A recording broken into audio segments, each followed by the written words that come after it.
¿Para quién se hacen las películas? ¿Para los espectadores? ¿Para los directores? ¿Para los productores? Para responder estos interrogantes, seguimos profundizando en una de las mentes más agudas del séptimo arte, la de Alfred Hitchcock, el maestro del suspense. Esto es lo que Hitchcock nunca le contó a Truffaut. ¡Empezamos!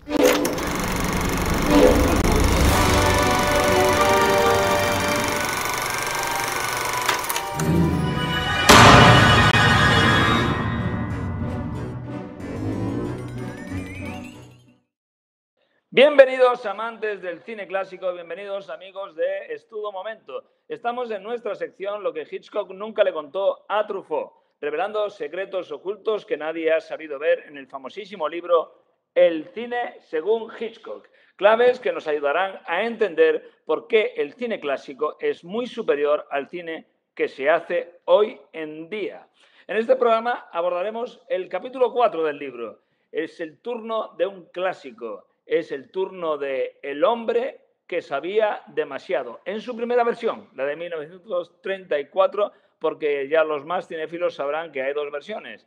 Esta de 1934 y una más famosa de 1956, ya con Doris Day y James Stewart.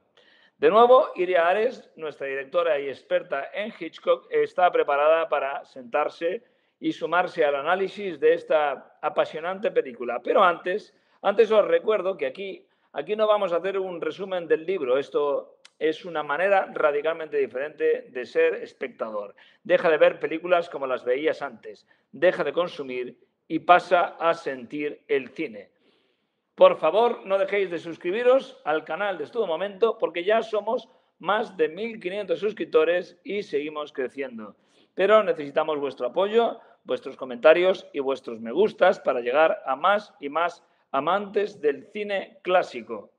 A los nuevos os recuerdo que tenéis todos los capítulos disponibles en la descripción de este mismo vídeo, así que suscribiros y activad la campanita para no perderos ninguno.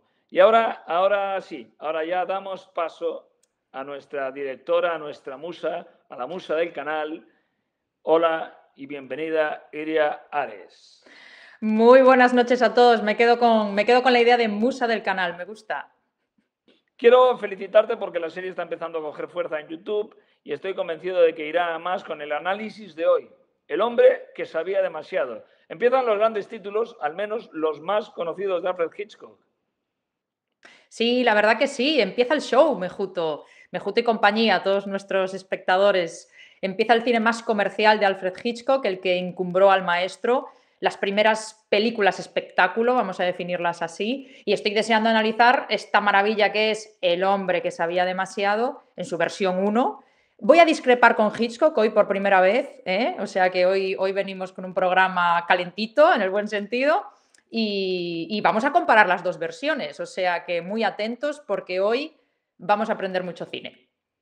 Estoy convencido de ello.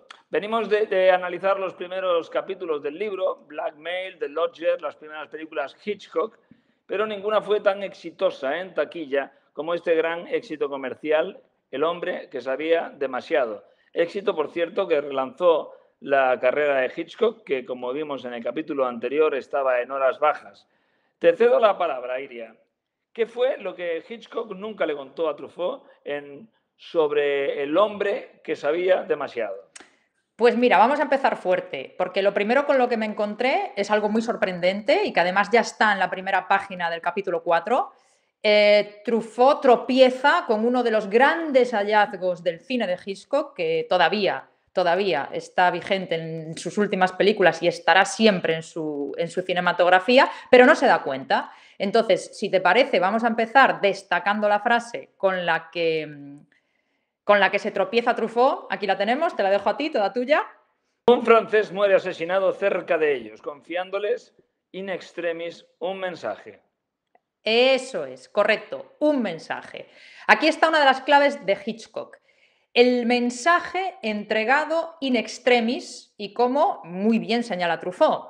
Pero claro, lo que sucede aquí es que Truffaut no se da cuenta de que ese mensaje in extremis es en realidad un salto en el guión que siempre le permite a Hitchcock lanzar cualquier tipo de historia hacia el punto que a él más le interese, ¿no? Entonces, es decir, gracias a esto, a los mensajes entregados in extremis, Hitchcock es capaz de liar a los protagonistas de su historia de una manera puramente accidental, pero, y aquí está la clave, puramente visual.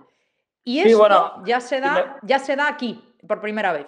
bueno, pero recordemos primero brevemente para nuestros suscriptores, recordemos brevemente cómo empieza El hombre que sabía demasiado.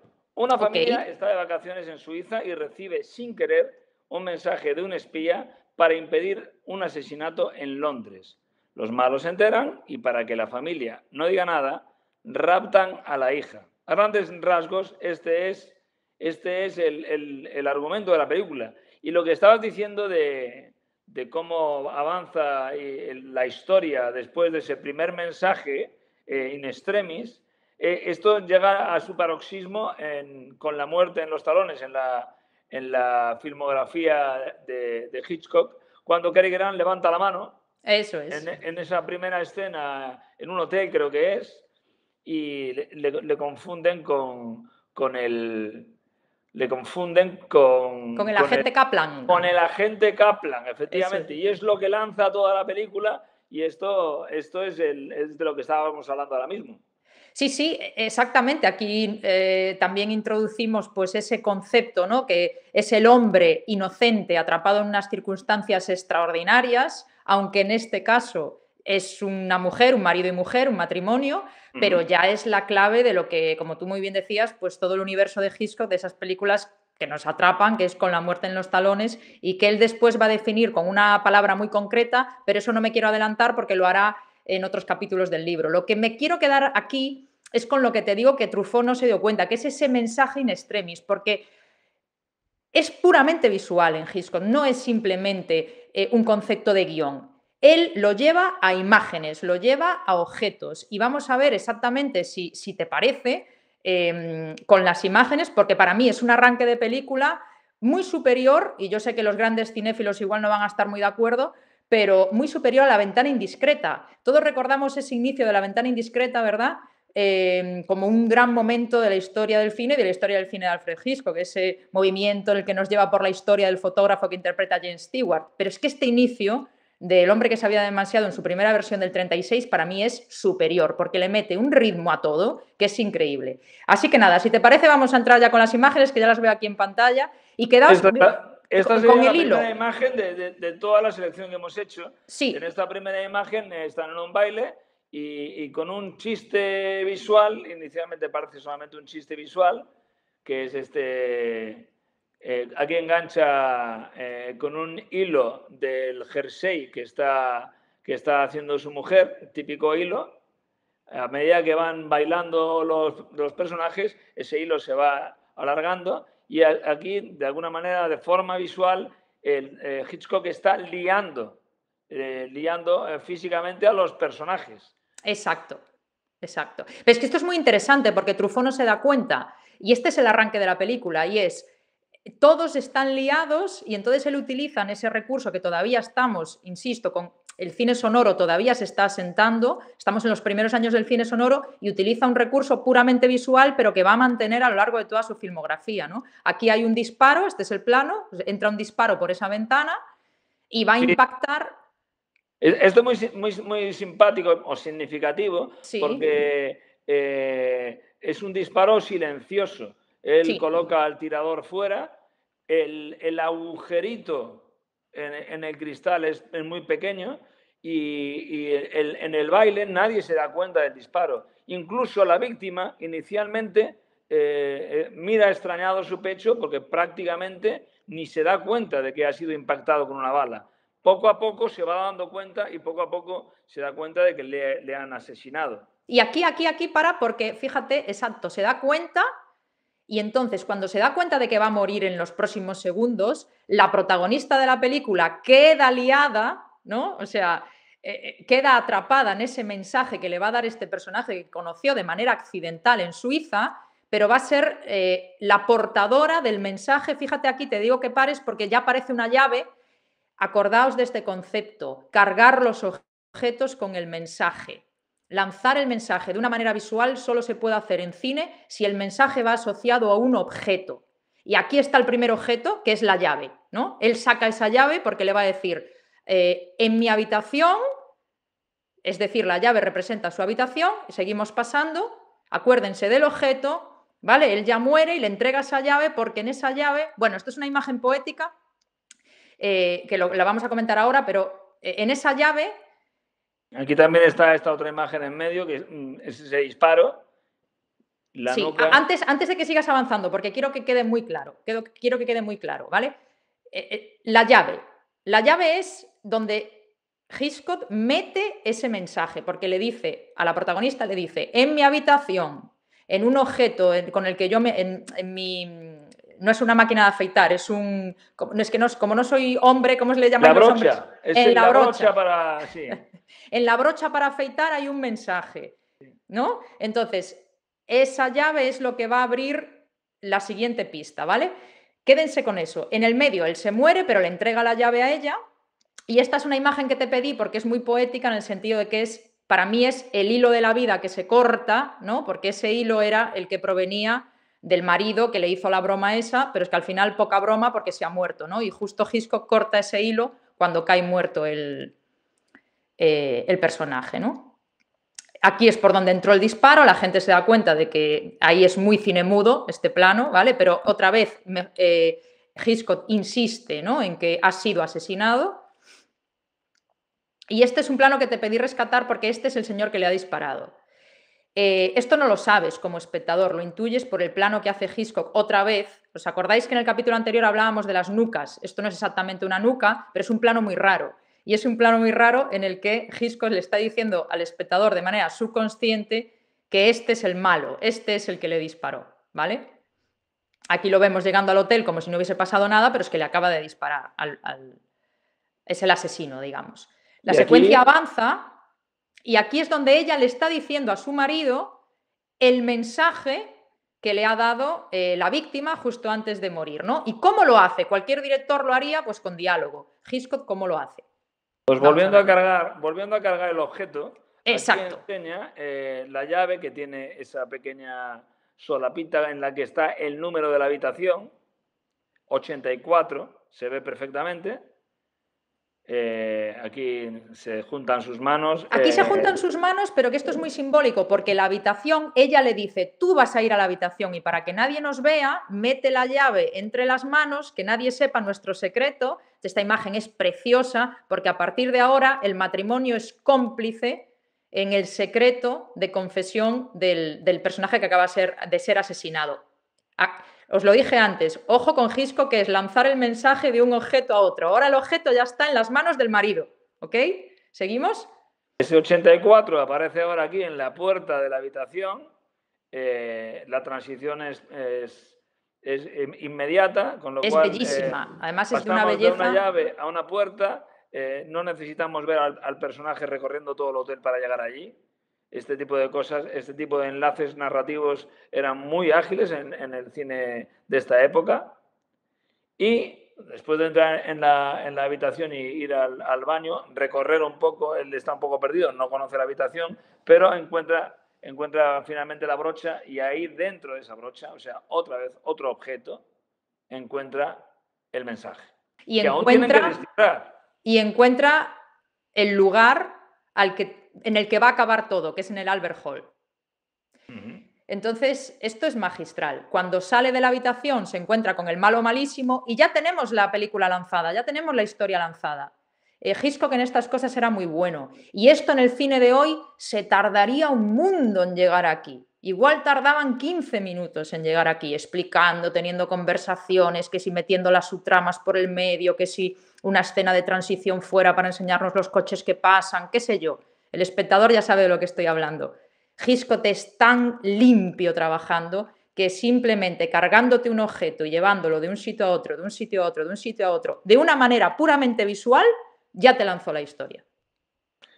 Y aquí el malo malísimo ya sospecha del marido y sospecha que sale de esa habitación precisamente con lo que él está buscando o con una pista. Él ya sospecha que este matrimonio sabe más de lo que debiera saber. O sea, aunque se titule El hombre que sabía demasiado, realmente es el matrimonio que sabía demasiado.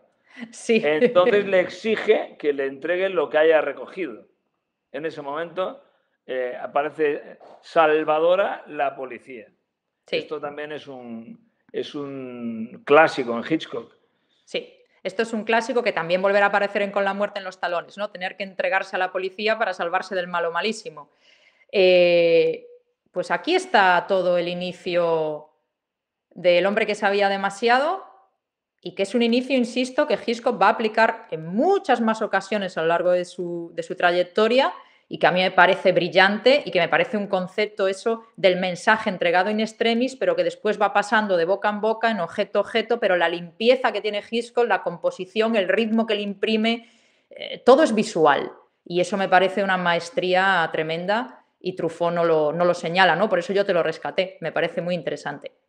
Porque no es solamente, aparte de lo que estás comentando, el ritmo de cargar el objeto del montaje, que va de una cosa a otra rápidamente, también está este concepto que también es recurrente en el cine de Hitchcock, que es el peligro extremo por el que siempre pasa en los protagonistas. En este caso, además, y en muchas de sus películas, son dos personas ordinarias en una situación extraordinaria y sin comerlo ni beberlo se encuentran efectivamente en un peligro extremo.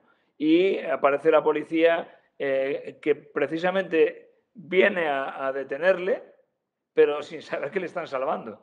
Esto también es bastante típico en sus películas, esta ironía. La película la policía está salvando al protagonista siquiera sin saberlo. Es bastante simpático. Pero fíjate que todo empieza con ese hilo, esa broma visual que parece una broma, el marido enganchando justo a la persona a la que le van a disparar y todos quedan liados, ¿no? Con esa idea visual del destino, ¿no? Puede ser, podríamos llamarle, pero es muy poético, pero muy visual y sobre todo muy preciso. Hitchcock habla mucho en este capítulo con Truffaut de la precisión necesaria para narrar una historia, ¿no? Y aquí lo demuestra, en mi opinión, de una manera magistral y por eso te digo que esta película empieza con un ritmo impresionante. A mí me gusta más este inicio que el de La ventana indiscreta y no es poco decir, que La ventana indiscreta tiene un arranque brutal. Bueno, casi nada, casi nada. Bueno, a mí me gustaría ahora también que hablásemos de un poco de un punto en el que los dos coincidimos leyendo el capítulo, que es esa negativa de Hitchcock. Es una negativa constante a lo largo, creo que, de todo el libro, que siempre se niega a ensalzar el trabajo de otros grandes directores, ¿no?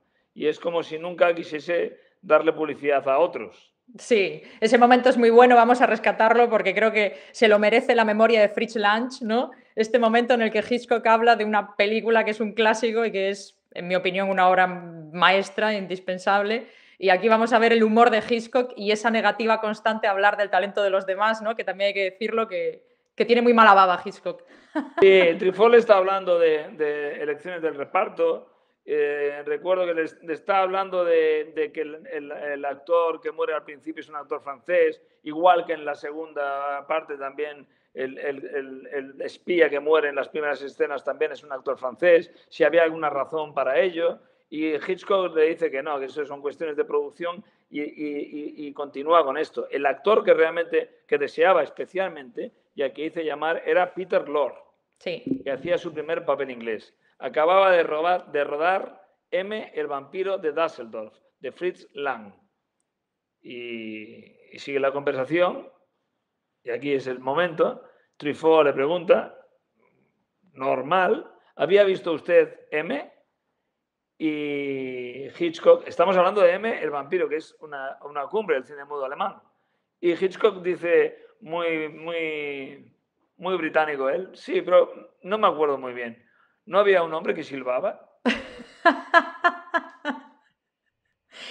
Tiene muy mala leche, pero yo rescaté este momento, aparte de para que la gente entienda un poco la psicología de Hitchcock, cómo jugaba con la prensa y cómo él, a pesar de ser un genio, yo creo que también era un hombre muy acomplejado, porque en Hollywood nunca lo tuvo fácil, siempre fue un inmigrante en el fondo y nunca fue muy reconocido Hitchcock en Hollywood.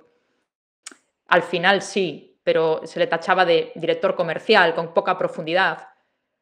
Y hoy en el análisis vamos a ver que hay un poco de cierto en eso. Todos amamos a Hitchcock, creemos que es un genio en este canal, en esta sección, pero pecaba de una cosa que vamos a señalar en este programa de hoy y en el capítulo, ¿verdad? Pero no me quiero adelantar. Pero sí que quise rescatar esto de Fritz Lange porque me parece significativo y porque le insisten mucho, Truffaut lo hace, con que Hitchcock bebió mucho del cine alemán, sobre todo en sus orígenes, porque como vimos en el capítulo 1 y 2, él trabajó allí con los alemanes y aprendió muchísimo de los alemanes, que eran la mejor industria del momento, hay que decirlo, en esos arranques, ¿no? Pero él se quita balones fuera y dice, no, yo ni vi las películas, ni las recuerdo, ¿no? Como diciendo, todo lo que pongo en el cine es mío, me viene de mí. Bueno, también hay una cosa simpática, porque él dice, yo que quería era Peter Lorre.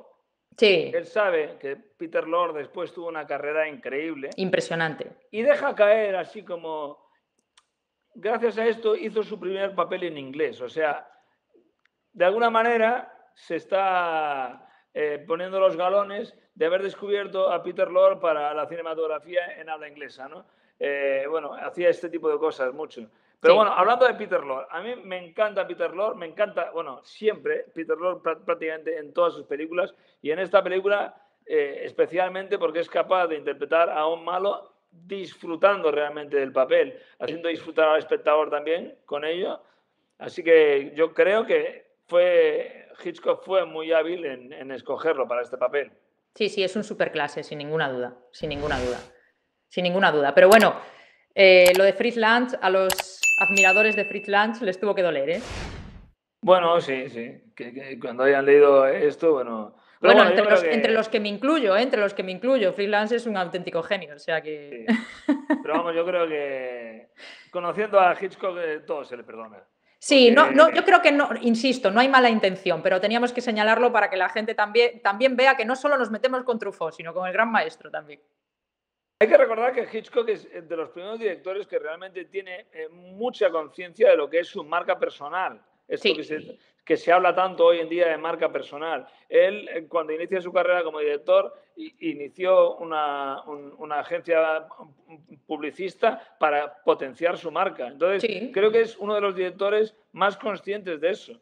Y entonces no solía hacer promoción de otros, no entraba en su negocio. No, y era un genio de la publicidad.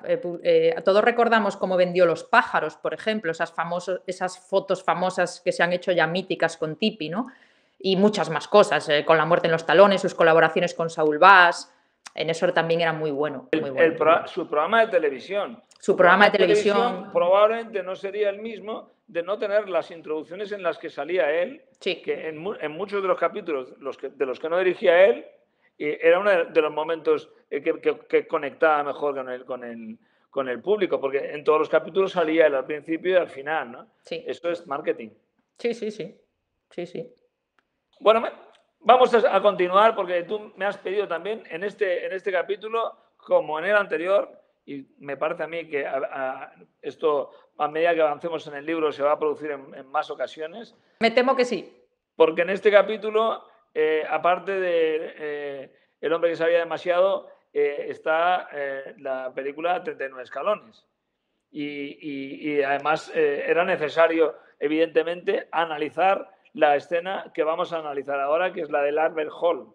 Sí. El final del concierto, que además en el libro comparan bastante las dos versiones. Y un poco esto es en lo que nos vamos a adentrar ahora. Sí, yo te pedí un poco dividir en dos porque aquí viene el bombazo del capítulo. Siempre decimos que aquí os vamos a hablar de cine como no os han hablado nunca y vamos a discrepar con Hitchcock y con Truffaut porque vamos a analizar las dos películas pero antes sí que quiero que la gente...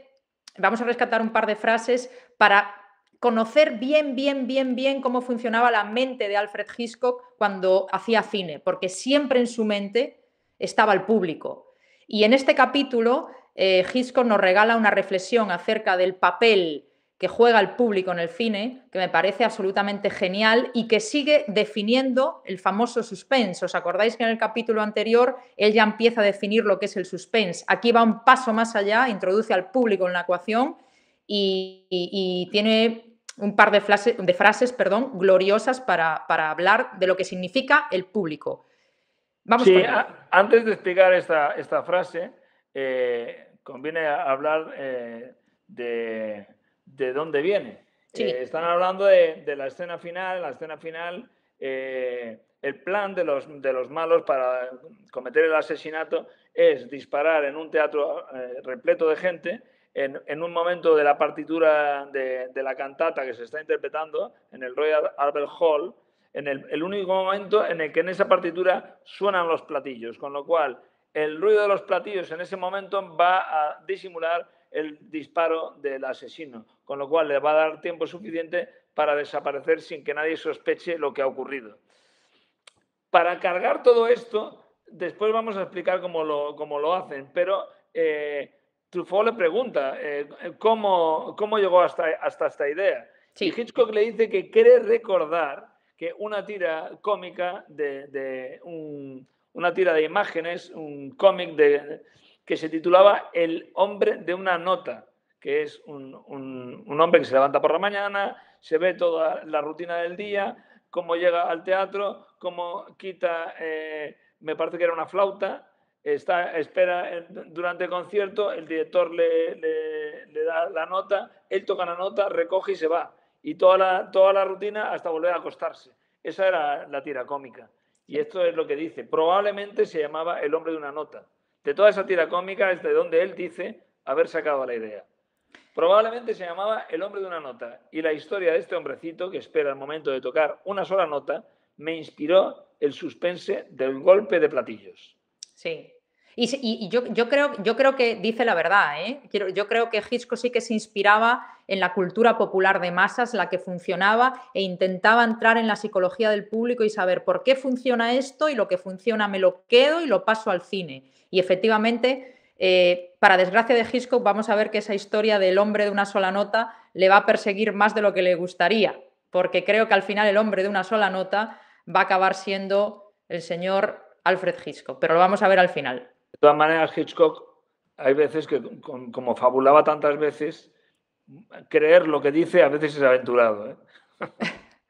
Aquí Sí. dice Truffaut, en su remake americano tomó usted enormes precauciones frente al público a propósito de estos címbalos, los platillos.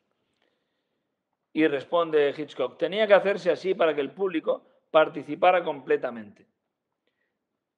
Era preciso que el público fuese capaz no solo de identificar el sonido de los címbalos, sino de imaginarlo por anticipado y, por lo tanto, de esperarlo. Es cierto que en la segunda versión, en la del 56, en la escena en la que escuchan en el tocadiscos los asesinos la partitura, la escuchan varias veces. En la primera versión solamente se escucha una vez. Creo que está mejor trabajado eso en la versión del 56. De todas maneras, esto me gustaría que lo explicaras bien. Sí, porque... sí. Bueno, es que ¿por dónde aquí hay que pararse, porque otra vez es una frase sobre la que meditar como espectadores, pero sobre todo la gente que quiere hacer cine, dirigir cine, los actores, los publicistas, me da igual. Hoy en día el mundo audiovisual está en todos los sitios. Hasta una persona que quiere hacer un reel, ¿no?, en TikTok. Fijaos qué legado de Alfred Hitchcock. De todas maneras, yo creo que esto que acabamos de leer, estas frases, se va a explicar mucho mejor en las imágenes de la secuencia. Sí, pero déjame hacer hincapié, porque ya sabes que a mí me gusta recalcar lo que quiero que la gente recuerde, que es imaginarlo por anticipado. O sea, tú como director o como comunicador, lo que tienes que conseguir es que el espectador visualice una imagen lo más precisa posible de lo que va a suceder sin dárselo. Es muy difícil hacer eso, muy difícil, sobre todo en cine, porque tiene que tener una coherencia con los personajes, la trama, la historia, lo que está sucediendo, el ritmo, el montaje, la planificación. Pero aquí está la clave de todo. Esta clave que da Hitchcock es la clave del fracaso de muchísimas películas de hoy en día. porque las películas de hoy en día se lían a dar una cantidad de información tremenda, el público tiene que reconstruir la historia constantemente, pero no hay claridad, no sabe, no se puede hacer una imagen clara de lo que va a suceder y por lo tanto su mente no trabaja en esperar que eso suceda. Y esto que Hitchcock nos explica que parece tan sencillo de entender, es muy difícil de hacer, pero es que esa es la clave del fracaso del cine de hoy, el exceso continuo de información, de tramas, de mover la cámara, no hay claridad y entonces el público no participa. La palabra clave es participar, ya lo dijo antes. Primero participa, después anticipa y después se resuelve la expectativa satisfactoriamente o no. Pero esa es la clave, esa es la clave. Y no solo en Hitchcock, en todo el cine, ¿no? Lo que pasa es que del suspense, sin eso no hay suspense, evidentemente, ¿no? Entonces me parece genial y me parece, Truffaut en el libro comete yo creo que una imprudencia porque no sé si no le da mucha importancia, pero no le insiste en esta idea y me parece brillante. O sea, el público se tiene que imaginar, tiene que tener una imagen de lo que va a suceder y eso es trabajo del director. Sí, yo aparte, en todas las explicaciones que da Hitchcock del suspense, yo creo que es algo en el que, evidentemente, él había meditado muchísimo y yo creo que además es un director que tiene la humildad suficiente como para aprender de muchas otras cosas, y creo que del teatro. Exacto. Pero incluso del teatro de los títeres de cachiporra. Porque cuando explica muchas veces lo que es el suspense, el suspense en gran medida, o sea, en toda medida, se corresponde con los sentimientos que se logra conseguir en el espectador. Yo creo que él, en su forma primaria, los ve en el público de niños ante un espectáculo de títeres de cachiporra. Cuando los niños están diciendo que viene por ahí el malo, que viene por ahí, que viene por ahí. Es esa información de la que dispone el público, en este caso un público niño, que los personajes parecen no tener. Y entonces el niño, al ver que los personajes no se enteran, sufre. Pues esto, yo creo que Hitchcock seguramente tuvo la humildad de descubrirlo, porque él era un grandísimo amante del teatro. Y es una de sus formas más puras y primarias el teatro de títeres. Y él también empezó en una de las formas más puras y primarias del cine, que es el cine mudo. Entonces, a mí siempre que leo sus explicaciones sobre suspense, me activa ese parecido con el teatro. No, y es muy bueno. Es muy bueno y voy a hacer un último apunte a lo que tú... Estoy de acuerdo, quiero decir, él es un niño que juega y que nos trata a los espectadores como niños en el buen sentido, no por ser idiotas, sino por ser personas con imaginación, porque la gente se ofende con esto. Y es la antítesis del cine intelectual. Truffaut es un intelectual. Entonces no puede entender lo que le dice Hitchcock, porque se cree que hay que hacer un cine para intelectuales y que si el espectador no es lo suficientemente inteligente, que se apañe, que estudie. ¿Pero de qué va usted? Eso no es así. Bueno, no me quiero calentar. Pero me parece que es el trasfondo del libro. Es el trasfondo del libro. Hitchcock habla continuamente de que el espectador es un niño y hay que jugar con la imaginación del niño. No es un niño bobo, es un niño que juega, que imagina, que se anticipa, que nos enseña a ser mejores, que nos enseña a disfrutar. El cine intelectual va por otro sitio, pero no es superior. Son dos maneras distintas de hacer cine. Yo prefiero la de Hitchcock. Bueno, por eso estamos haciendo esta serie, entiendo. Sí, no es que me enfade hablando de esto, pero me parece que es el debate hoy en día también con el cine, ¿sabes? No existe cine comercial o cine intelectual. El comercial también tiene que ser bueno. Y Hitchcock hacía cine comercial, intelectual bueno y además nos daba estas lecciones, ¿no? Entonces, me parece muy importante estas frases y creo que el espectador debe de leer el libro entre líneas. Truffaut nunca entra aquí porque yo creo que es un intelectual y no le interesa entrar ahí. Pero nosotros sí que entramos. Y de hecho vamos a entrar ahora con el análisis en imágenes de todo esto, ¿no? Si te parece. Creo que hay unas frases antes de Hitchcock sobre el público. Teníamos aquí, este condicionamiento del público es la base misma de la creación del suspense, lo que estábamos hablando. Exacto.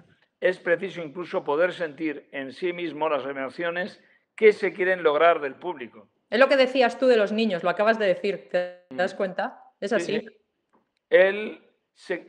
Él se tiene que poner como creador en el lugar del espectador, es lo que está diciendo. Pero del No es espectador, pero tanto el director que está pensando en la historia que quiere contar, sino cómo la va a recibir el público. Lo vuelvo a leer. Es preciso incluso poder sentir en sí mismo las emociones que se quieren lograr del público. Se está poniendo en el lugar del espectador. Y así, de esa manera, es mucho más fácil conseguir lo que, entre otras cosas, tiene que conseguir cualquier medio de expresión, que es la comunicación, que la comunicación llega a buen puerto.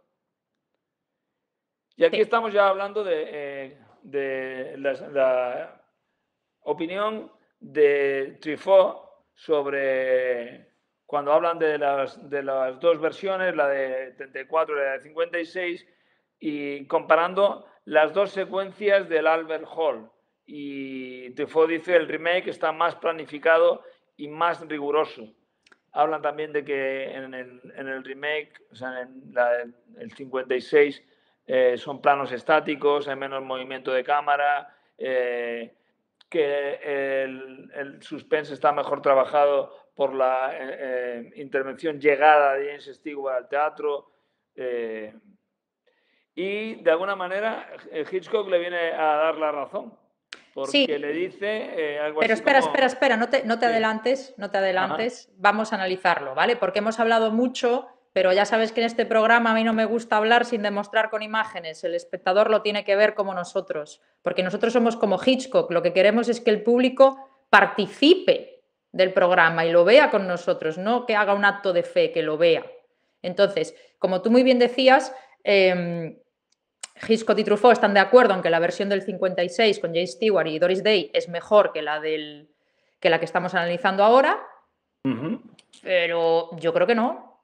Y yo creo que no por una cuestión fundamental que le valió muchos disgustos a Hitchcock y que creo que no lo ha convertido en un superclase. Quiero decir, me explico bien, todos sabemos que Hitchcock es un maestro y un genio, pero no creo que esté a la altura de otros directores, por ejemplo, como John Ford, Orson Welles, que siempre han tenido como un nivelcito más, Fritz Lang, porque sus películas tenían más profundidad que las de Hitchcock. Y yo estoy de acuerdo. ¿Pero por qué? Porque Hitchcock se centró tanto en el suspense, le dio tantas vueltas, estaba tan obsesionado con que el suspense fuese cada vez mejor, y estas dos películas nos lo van a demostrar, que olvidó algo fundamental, que es ¿qué es lo más importante de una escena? Y a veces no es el suspense. No todas las secuencias cumbre de una película se construyen en base a un suspense. A veces se construyen en base a otras cosas más sutiles. Y en la primera versión, él se da cuenta de eso. No está tan pendiente del suspense, está pendiente de la protagonista de la historia, que es la madre.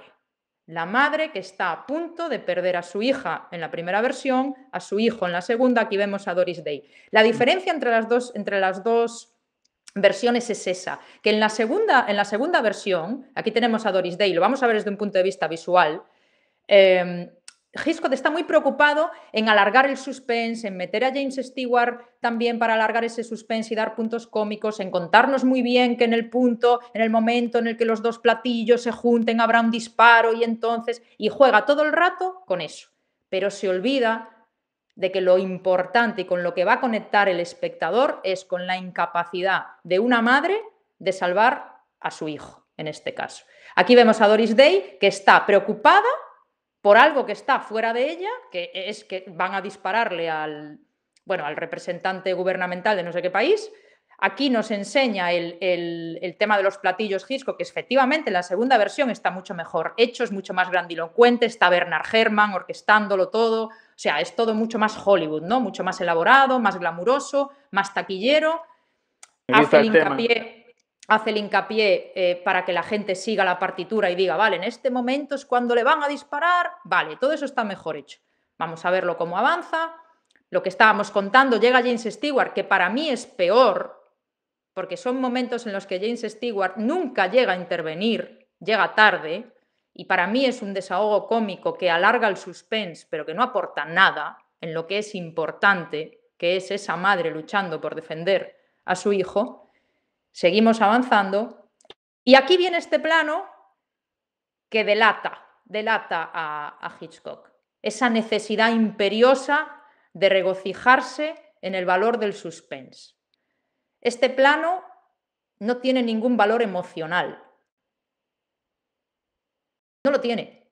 Es un plano en el que él dice, cuando es como una nota, en el, ¿sabes? Es el momento en el que están más cerca los platillos, pero eso no tiene emoción. No tiene ninguna emoción. Esa cámara ahí con esos platillos... ¿Qué nos quieres contar, Hitchcock? Que lo más importante es que en el momento en el que esos platillos se junten va a haber un disparo. Eso no es lo más importante en la secuencia. No lo es.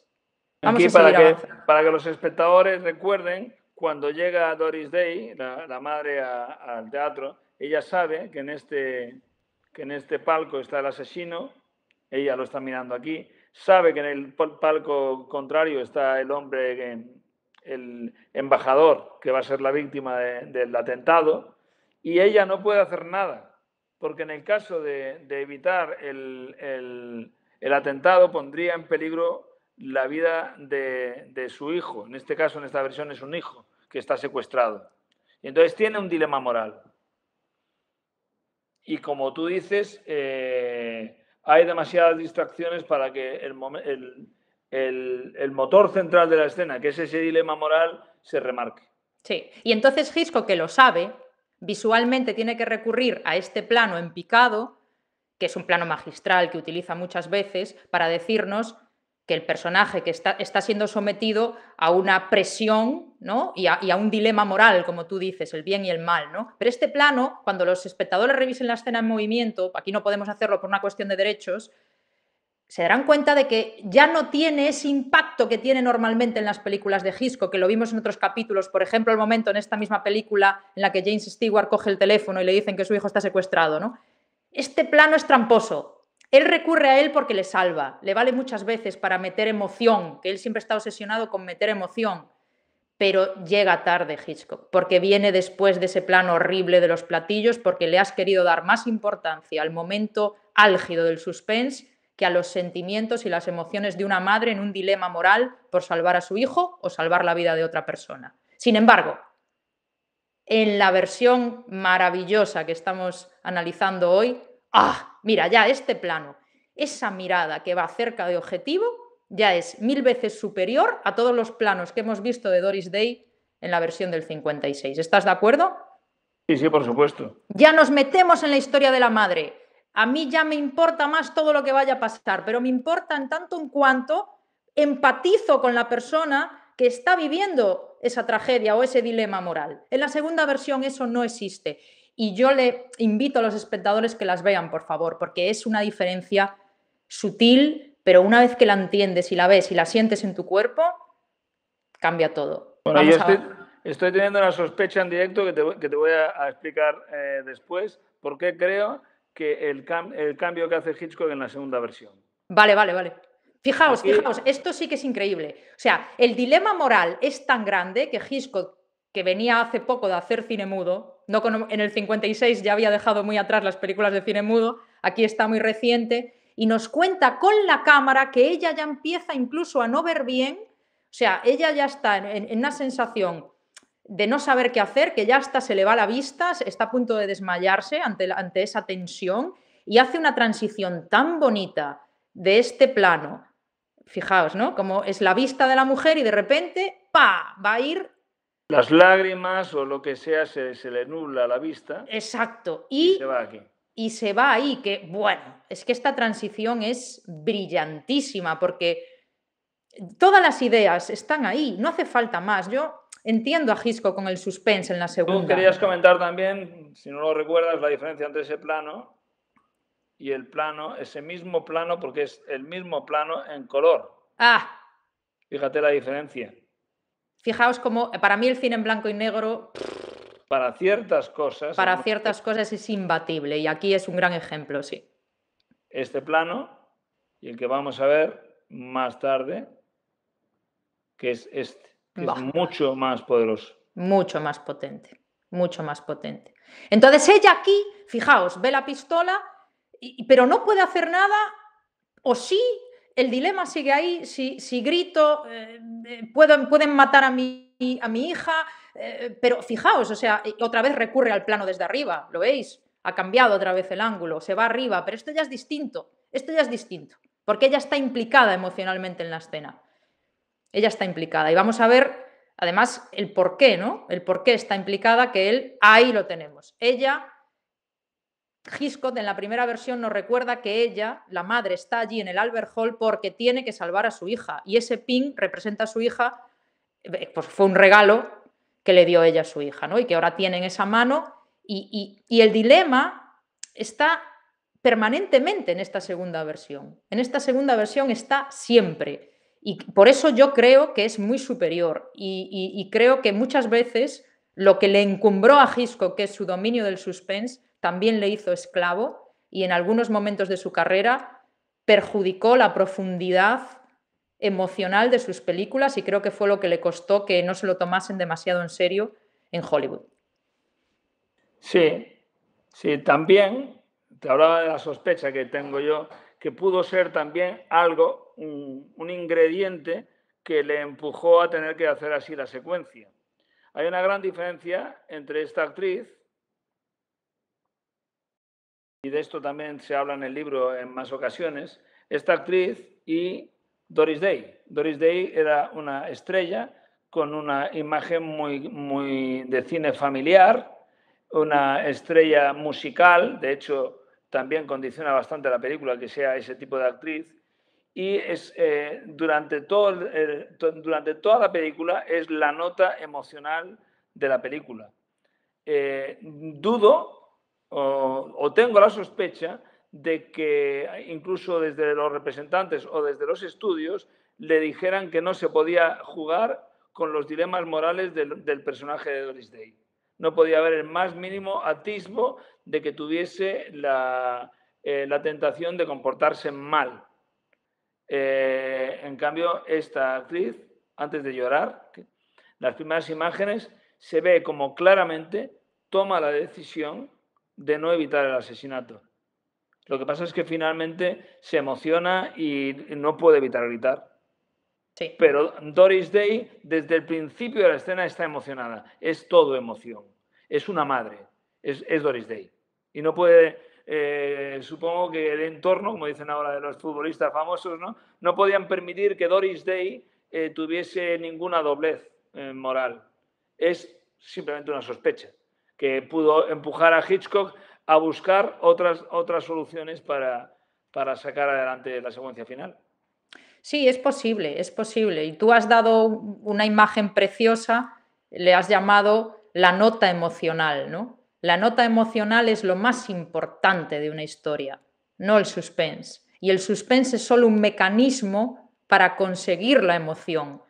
Pero cuando el mecanismo se convierte en el fin, tenemos un problema, porque la escena no coge profundidad. De hecho, como hemos hablado aquí varias veces del plano de pensamiento, aquí, cuando vemos este sentimiento, estamos más implicados con el... Aparte de ver el sentimiento, sabemos de dónde viene, cuáles son sus razonamientos para llegar aquí. Que además, y fíjate, vamos a hablar de composición para ya acabar el capítulo, que creo que es lo mejor. Vamos a comparar, ¿no? ¿Qué es lo que estás? Vamos a comparar el primer... Sin embargo, mira, en este tamaño solamente somos espectadores. Nada. Vemos el sentimiento desde lejos. Sí. En este tamaño tú no puedes conectar con los pensamientos ni las emociones de Doris Day. Simplemente asistes a la información de que ella está desesperada intentando hacer algo y no lo puede hacer, pero no puedes conectar con ella. Y Hitchcock utiliza este plano durante mucha parte de la escena. Se lía con todo lo del suspense, tal, después nos da a ver si nos engaña y a ver si nos mete un poquito adentro, pero no lo llega a conseguir, ¿sabes?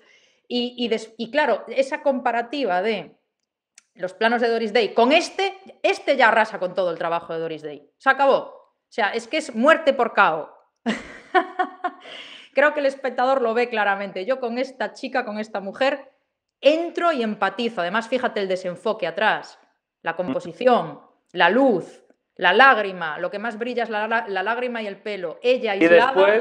Y después el efecto Kuleshov, que es lo que está viendo y cómo lo está viendo. Exacto. Que esto es un componente psicológico por montaje.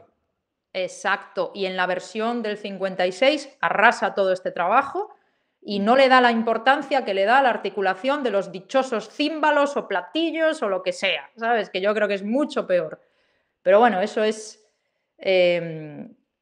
una opinión mía personal, pero la quería compartir con el espectador. En mi opinión, discrepo con Hitchcock y con Truffaut. La versión en blanco y negro es muy superior a la versión del 56, en mi opinión. Y aquí, sin embargo, es la conclusión a la que llegan Truffaut y Hitchcock es esta. Digamos que la primera versión la hizo un aficionado con talento, mientras que la segunda la hizo un profesional. ¿Qué opinas? Pues estoy totalmente de acuerdo, pero a veces cuando te pones muy profesional, la cagas. ¿Verdad que cuando nos dicen en la vida, hace un trabajo muy profesional, normalmente es carente de emoción? Sí, aquí de alguna manera, bueno, tú me dijiste que esto, lo del hombre de una sola nota, aquí, bueno, de alguna manera, sin saberlo, se estaban de alguna manera autodefiniendo Hitchcock con respecto a este capítulo, lo que estamos viendo en este capítulo. Sí, sí. No queremos, somos muy fans de Hitchcock, pero también hemos venido como él, con la generosidad que él tuvo en el libro de hablar de sus sombras, pues creo que esa sobreobsesión con mejorar en el suspense es una de los debes del cine de Hitchcock. Pero también es lo que lo encumbró, entonces no sé qué decirte. Bueno, ahí lo vamos a dejar porque este programa ya está llegando a su fin. Pues solo en esta primera parte, porque el capítulo 4 habla también de una película más, que ya dije antes, es 39 escalones. Así que también tendremos que analizarla, ¿no? ¿Es así, Iria? Hombre, además es un peliculón, vamos a disfrutar muchísimo, muy divertida. Sí, sí. Y bueno, como siempre hacemos en este programa, esto ya es costumbre, a resumir el capítulo en una sola frase. La frase, ¿no? Pues venga, me voy a quedar con un aficionado con talento. Un aficionado con talento. O sea que tú en este caso crees que el aficionado con talento le ganó al profesional, ¿no es así? Eso creo, sí señor. Bueno, pues nada, os recordamos, queridos amigos cinéfilos, que si os ha gustado este vídeo, pues que le deis a me gusta, dejad vuestras ideas en comentarios y suscribiros al canal. Muchas gracias a todos y nos vemos en el próximo capítulo. ¡Hasta pronto!